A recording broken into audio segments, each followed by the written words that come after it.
오늘 전 여러분과 함께 이사야 32장 1절로 2절 말씀을 가지고 의로 다스리실 왕, 이 같은 제목으로 함께 말씀의 은혜를 나누기 원합니다. 제목을 한번 따라해 주시기 바랍니다. 의로 다스리실 왕, 의로 다스리실 왕. 예수님께서 탄생하신 성탄절이 다가옵니다. 예수님은 갈등과 다툼이 끊임없는 이 세상에 평화의 왕으로 오셨습니다. 동시에 공의의 왕으로도 오셨습니다.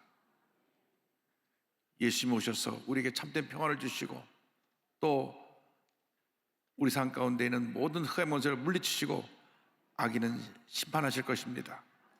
이사야 32장 1절은 이렇게 말씀합니다. 보라, 장차 한 왕이 공의로 통치할 것이요 방백들이 정의로 다스릴 것이며, 이사야 11장 4절로 5절입니다. 공의로 가난한 자를 심판하며 정직으로 세상의 겸손한 자를 판단할 것이며, 그의 입에 막대기로 세상을 치며 그 입술의 기운으로 악인을 죽일 것이며, 공의로 그의 허리띠를 삼으며 성실로 그의 몸의 띠를 삼으리라. 예수님이 오셔서 가난하고 소외되고 그러나 겸손히 주님을 섬기는 자들에게는 은혜와 사랑을 베푸시고,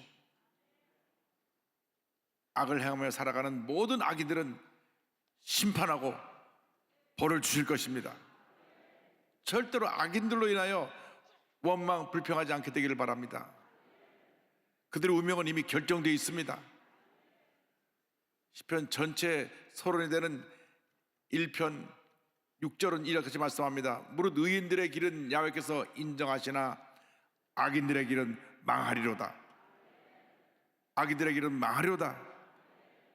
주님을 잘 섬기는 주님의 백성들의 삶은 하나님이 인정하시고 축복하시고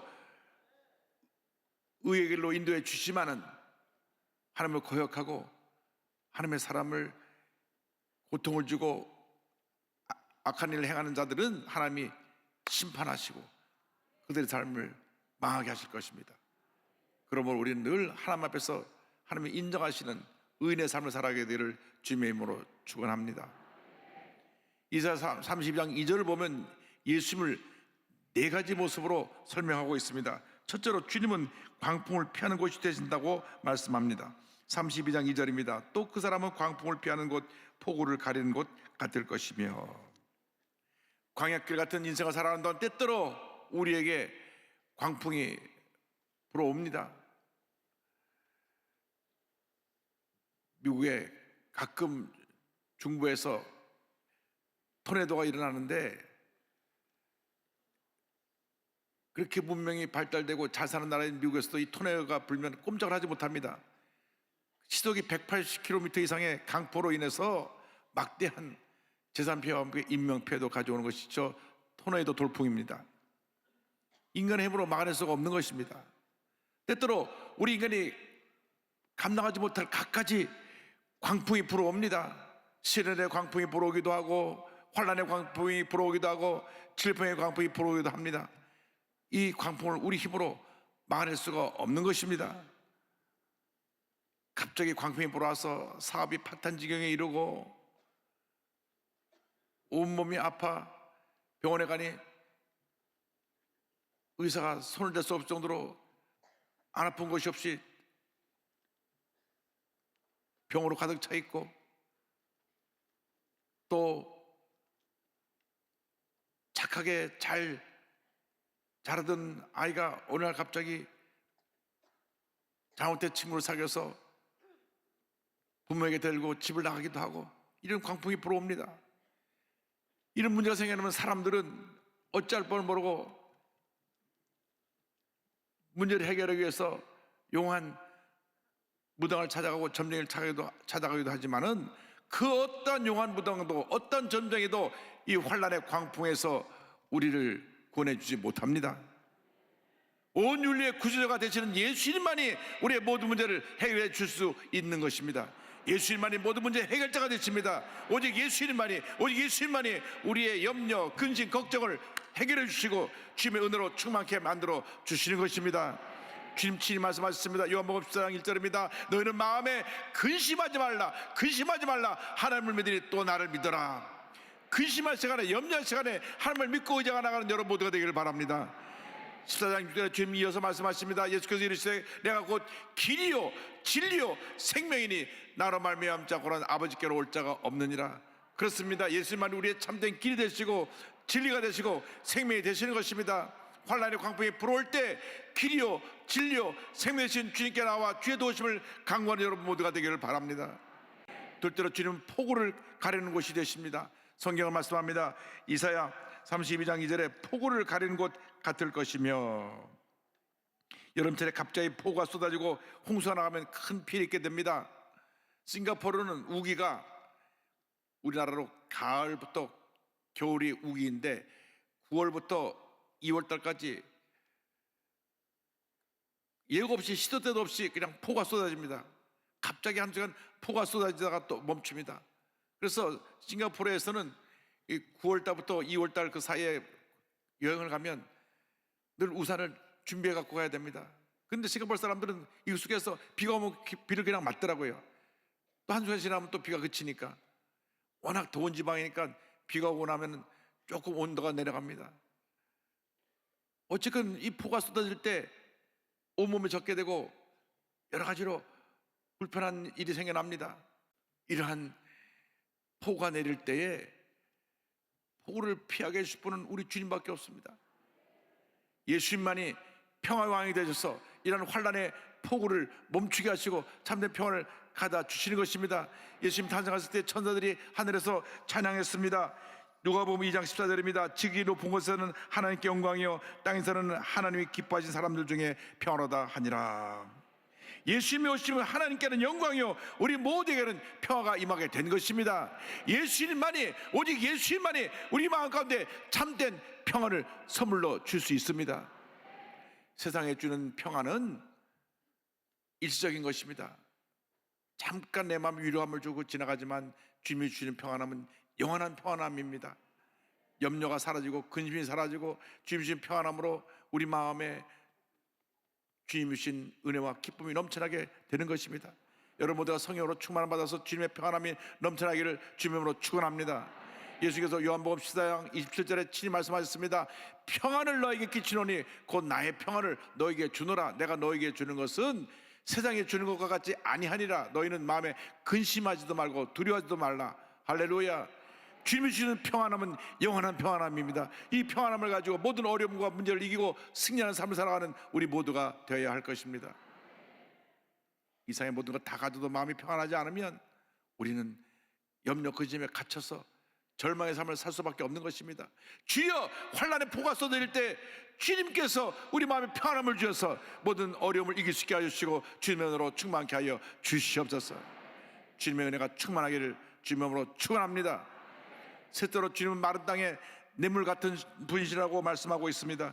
32장 2절은 말씀합니다. 마른 땅에 냇물 같을 것이며, 물은 모든 생물의 생명을 유지하는 데 가장 중요한 것입니다.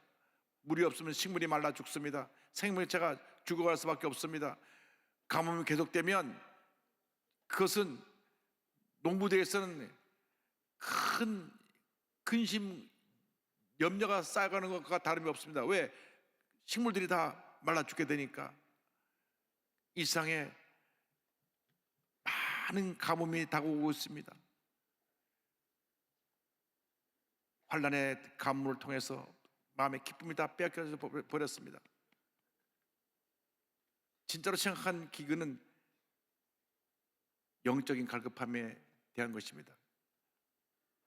영적인 갈급함을 메울 길이 없으니까 요즘 그렇게 급속도로 퍼져나간 것이 마약입니다. 마약 청정국가라고 했던 우리 대한민국이 이렇게 마약이 급속도로 퍼져나갈 수가 없습니다.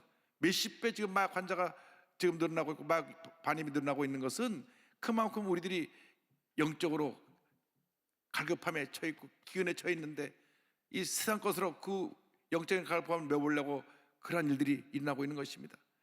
이 땅에 하나님의 은혜가 임해서 이 영혼의 생수가 넘쳐나는 그런 역사가 나타나야 되는 것입니다. 사람은 영적인 존재입니다.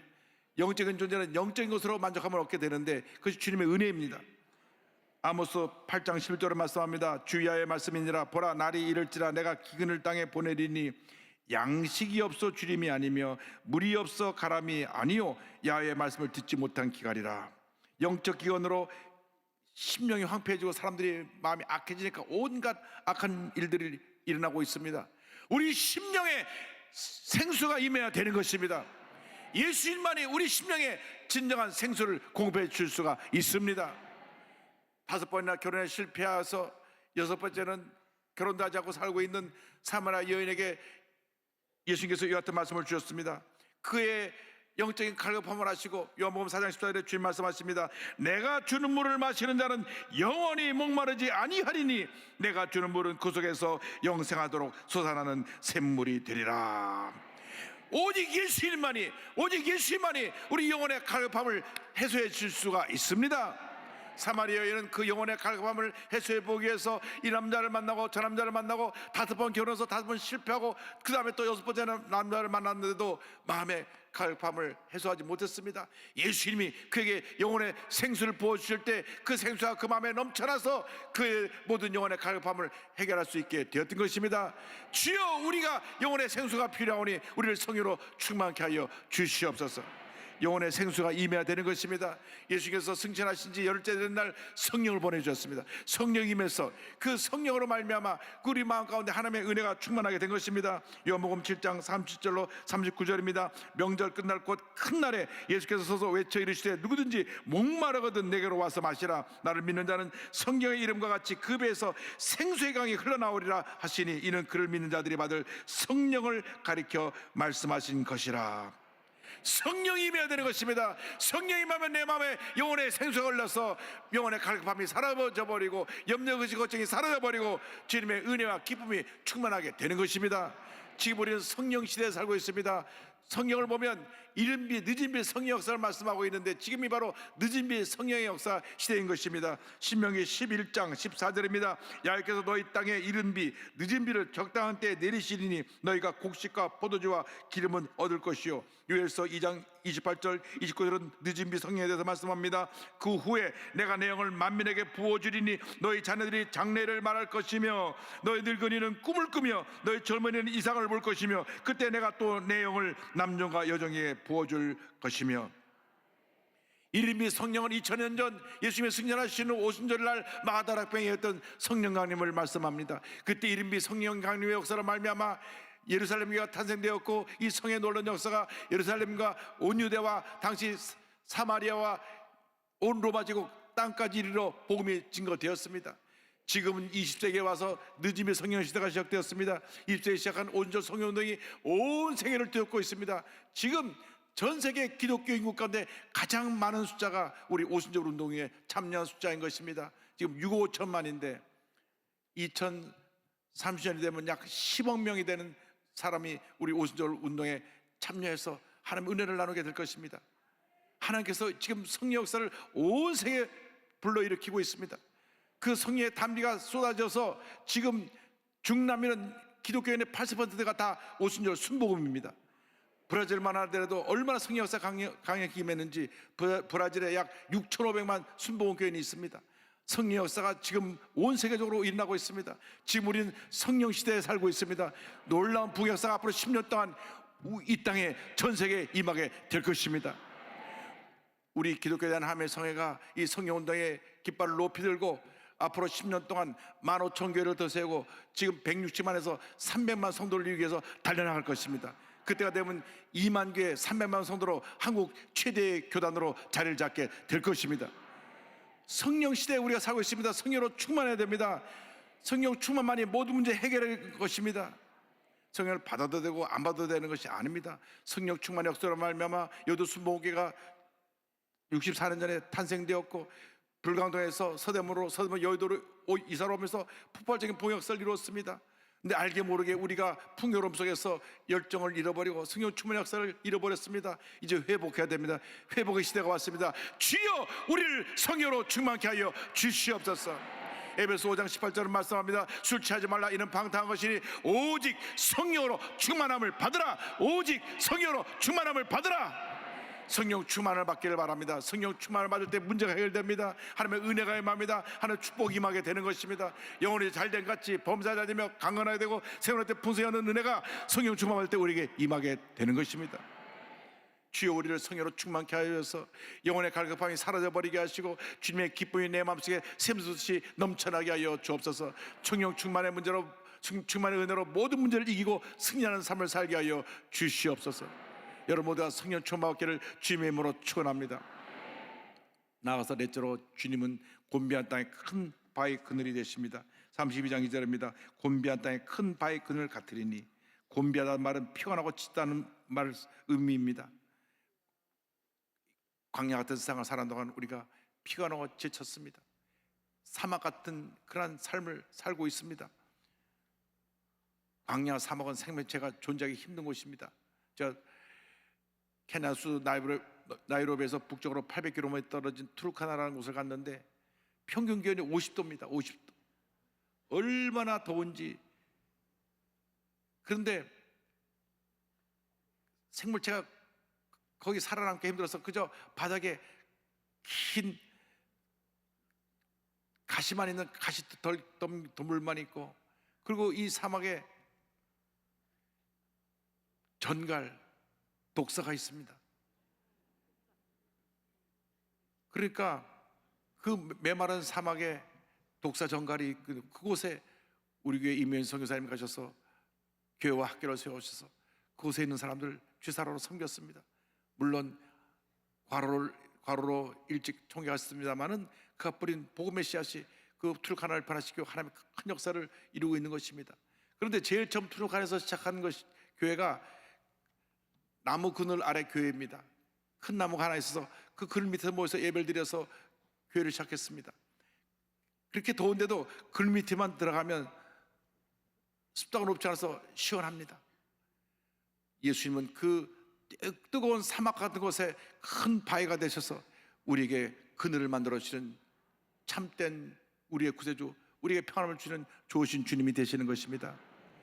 곤고한 땅, 피곤하고 지치고 힘들고 외롭고 고통스러운 이 사막 같은 땅을 살아갈 때 우리에게 유일한 평안함과 안식을 주실 분은 예수님 한 분밖에 없습니다.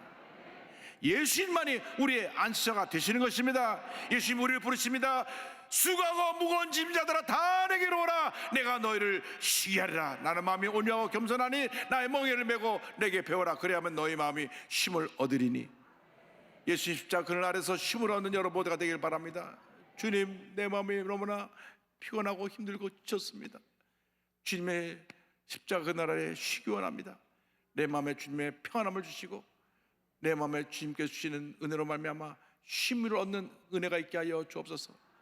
평안과 안식을 주님 선물로 허락하여 주옵소서. 세상에 많은 문제 어려움 가운데서 고통과 괴로움과 슬픔 속에 나오신 분 계십니까? 주님의 십자가 날개 아래서 평안함을 얻는 여러분 모두가 되기를 주님으로 축원합니다. 주여, 우리 마음에 이 시간 평안함을 주셔서 믿음으로 승리하는 삶을 살게 하여 주옵소서. 제가 윌리엄 쿠싱 목사님 말씀을 드리면서 말씀을 마무리하기를 원합니다. 미국 매사추세츠 힝햄이라는 곳에서 태어나서 신학을 해서 목사가 되신 목사님이신데, 이제 사역을 뉴욕에서 좀 떨어진 시어스버그라는 곳에서 시작을 합니다. 그곳에서 리나 프로포라고 하는 믿음 좋은 자매를 만나 결혼을 하고 사역을 시작하게 되었는데, 이제 더 큰 사역을 하기 위해서 뉴욕 브루클린으로 교회를 옮겼습니다. 큰 교회로 가서 사역을 하기 바쁘다 보니까 처음엔 참 좋았습니다. 그런데 1864년 결혼한 지 10년 되던 해 이기지 못한 일이 닥쳐왔습니다. 사랑하는 아내가 병명을 알 수 없는 병에 걸려 시름시름 앓기 시작했습니다. 좀처럼 나아지지 않고 몸이 점점 쇠약해져 갑니다. 그러고 보니까 내성적인 아내가 한 번도 힘다는 내색을 하지 않고 목에 뒷바라지 하느라고 온갖 고생을 하고 또 살림도 넉넉지 못해서 많은 고생을 한 것을 알게 되었습니다. 그래서 몸과 마음이 지치다 보니까 그저 면역체가 무너져가지고 온몸이 아프게 된 것입니다. 그래서 고심 끝에 이제 아내를 좀 쉬게 하고 건강을 회복하기 위해서 큰 도시에서 있는 것보다 우리가 원래 사역을 시작했던 시골로 다시 가자, 시얼스버그로 가기로 했는데 마침 그곳에서 목사님을 오라고 하는 교회가 있어서 그곳으로 옮겨갑니다. 그곳에 가서 사역을 하는데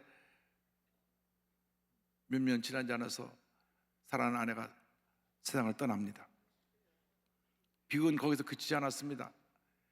아내가 잃고 슬픔에 잠겨 있는데 그에게 크리핑 패럴리시스라고 하는 이 다발성 경화증의 병인데, 그것은 이 온몸의 신경이 마비되어 가기 시작하는 그런 병입니다. 그래서 이 목사님이 평생 목을 많이 쓰다 보니까 계속 감기 기운이 오는 것 같지만 목이 점점 이 신경이 마비되었고 나중에 말을 못하게 됐어요.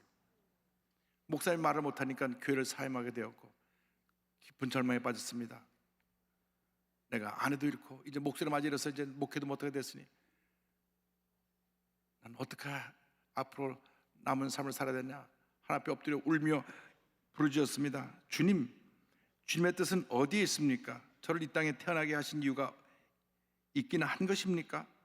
사랑하는 아내도 데려가서 하셨으니 차라리 저의 목숨도 거두어 주십시오. 말도 못하는 이 병신 같은 육신을 데려가 주십시오. 얼마나 안타까우면 이렇게 부르짖었겠습니까? 모든 것을 포기하고 절망 가운데 울부짖고 있을 때 하나님 찾아오셨습니다. 주님 말씀하십니다. 너는 내 것이라. 말 못하는 입술도 병든 내 몸도 모두 내 것이라. 이 음성을 듣고 눈물로 회개하며 구식 목사님 기도합니다. 사랑하는 주님, 건강한 몸으로 주님께 충성하지 못했는데 이 병든 몸으로 남아 충성하고자 하오니 당신을 위하여 할 일을 허락하여 주옵소서. 눈물로 기도하고 그의 첫사랑을 회복했습니다. 그가 이제 명예도 재물도 건강도 다 잃었지만 주님을 향한 그 사랑을 회복하고 나서 내 이제 남은 여생 주님의 날개 아래 거하면서 이 귀한 복음을 만방에 전하기 원합니다. 그에게 주신 달란트를 갖고 찬송시를 적기 시작해서 그분이 찬송을 약 300편을 지었습니다. 그가 73세 때 지은 찬송이 바로 주날개 밑이라고 하는 찬송입니다. 이 찬송은 본인의 신앙의 고백입니다. 주날개 밑 내가 편안히 쉬네. 밤 믿고 비바람 불어쳐도 아버지께서 날 지켜주시니 거기서 평안히 쉬리로다. 주날개 밑 평안하다. 그 사랑 끊을 자는요. 주날개 밑 내 쉬는 영혼 영원히 거기서 살리. 이분이 작사하고 무디 목사님의 동의자인 생키 목사님이 곡을 붙여서 이 찬송이 그의 나이 73세에 발표되었고 이후로 6년 후에 하나님의 부름을 받습니다. 여러분, 아무리 힘들고 어려도 주님의 날개 아래 거할 때 어떤 문제도 어려움도 슬픔도 고통도 우리는 넉넉히 이길 수 있게 될 것입니다. 예수님의 날개 아래서 참된 평안을 얻는 여러분 모두가 되시기를 주님의 이름으로 축원합니다. 축원합니다. 축원합니다.